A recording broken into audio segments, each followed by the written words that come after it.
بسم اللہ الرحمن الرحیم۔ ناظرین کرام، یوم عاشور امام علی مقام نے صبح سے شام تک لاشیں ہی لاشیں اٹھائیں۔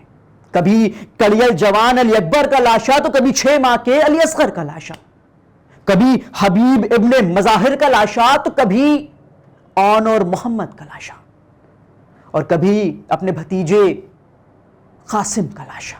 ناظرین کرام، جو شہادت اب میں آپ کے گوش گزار کر رہا ہوں وہ امام حسن کے صاحبزادے جناب قاسم کی شہادت ہے۔ جناب قاسم کی عمر انتہائی کم بتائی جاتی ہے، جناب علی اکبر سے بھی کم عمر ہے یہ۔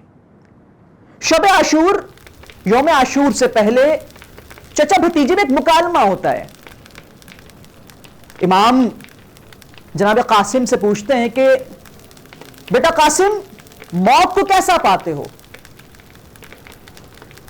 جناب قاسم کہتے ہیں کہ موت کو شہد سے بھی میٹھا پاتا ہوں۔ جناب قاسم چچا سے پوچھتے ہیں کہ چچا، کیا ہم حق پر ہیں؟ امام کہتے ہیں کہ بالکل ہم حق پر ہیں۔ جناب قاسم کہتے ہیں تو پھر ڈر کس چیز کا؟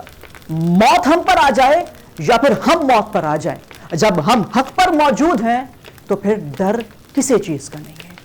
جناب قاسم پوچھتے ہیں کہ آقا، کل شہداؤں کی فہرست میں میرا نام موجود ہے، اب امام کیا جواب دیں؟ امام علی مقام فرماتے ہیں کہ بیٹا قاسم، کل شہداؤں میں 6 ماہ کے علی اصغر کا بھی نام موجود ہے۔ اب یہ تو امیجن کرنا بھی بہت مشکل ہے کہ کیا یہ 6 ماہ کا علی اصغر میدان میں جائے گا؟ جناب قاسم کہتے ہیں کہ چچا، اس کا مطلب کہ علی اصغر میدان میں جائیں گے یا پھر فوج عشق کے خیموں میں آ جائے گی؟ البتہ دونوں چیزیں ہوئی۔ جناب علی اصغر میدان میں بھی گئے اور وہ ان کی شہادت آپ نے سماعت کی، اور یوم عاشور بعد نماز مغرب فوج خیام میں بھی داخل ہوئی، خیام کو آگ بھی لگائی گئی، بیبیاں بے پردہ ریت پر بیٹھی رہی۔ یوم عاشور جب جناب قاسم نے جنگ کی اجازت چاہی تو امام نے کہا کہ بیٹا میں تمہیں کیسے اجازت دے دوں، تم تو میرے بھائی کی نشانی ہو۔ پھر وہ ایک مکالمہ ہوتا ہے دونوں کے درمیان، وہ ایک الگ کہانی ہے، ایک الگ سا قصہ ہے۔ مختصر یہ کہ امام علی مقام نے جناب قاسم کو جنگ پر جانے کی اجازت دے دی۔ امام نے اپنے ہاتھوں سے اپنے بھتیجے کو، اپنے بھائی کی آخری نشانی کو تیار کیا، اور جنگ پہ بھیجنے سے پہلے چچا بھتیجے آپس میں گلے لگ کر بے انتہا روئے۔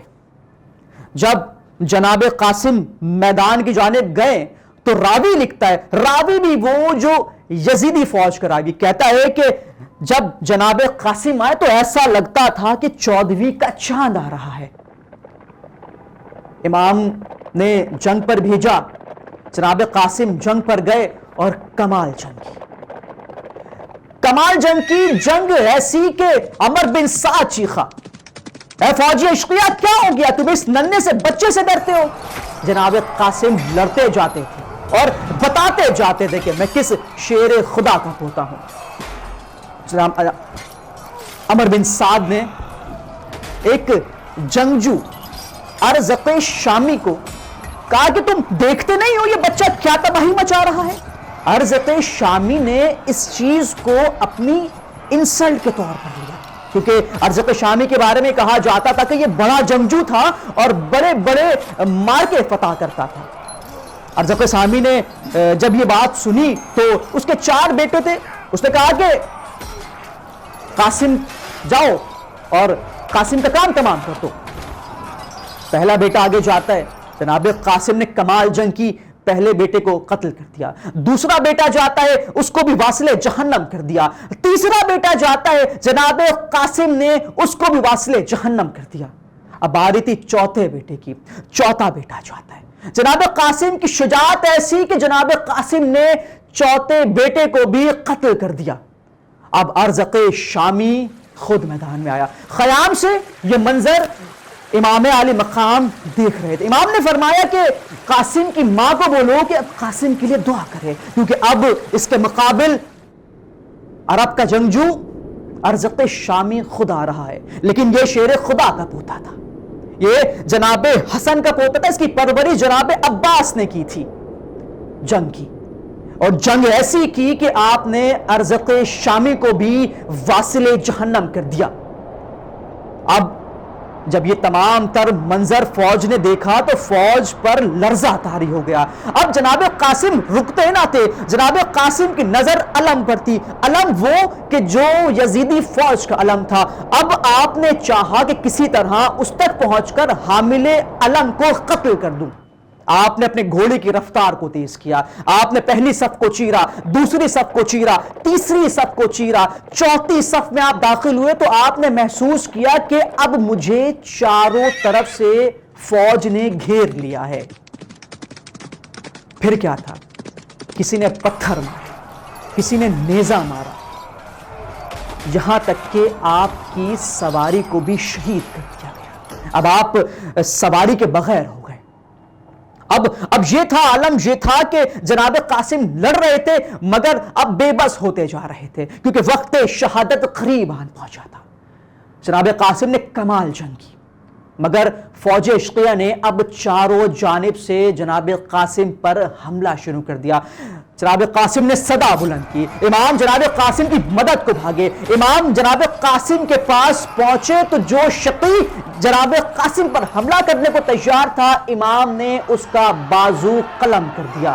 جب اس کا بازو قلم ہوا تو اس نے اپنے فوجوں کو، اپنے لوگوں کو اپنی مدد کے لیے پکارا.